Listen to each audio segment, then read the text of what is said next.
seni sevem ve kene seveceğim. Bu sözlerini bana bir gün ayttın. Eki kanat koterdi meni. Ezgisiz sonsuz sevgi yerinin ayttım.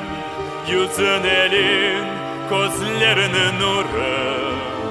Adımlarım sesin hem de sözlerin. Kararsız sevgi eksilmeyecek yüreğimde bitmez. Seni sevmek için yaşayayım ben. Seni ben terk etmem. Yanarım ve sönmem. Uzakta olsam bile severim saat ve yıllar. Olur mu manya bizler için? Sevgimiz sonsuz güçlü. Ben seni sevem ve daim seveceğim. Kederini bana affettin.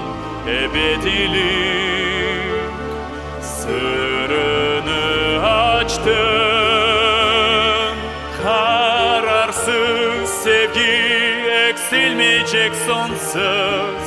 Okşaf sonsuz şefkat o delilik. Buz ve alev bu elemli şadlık.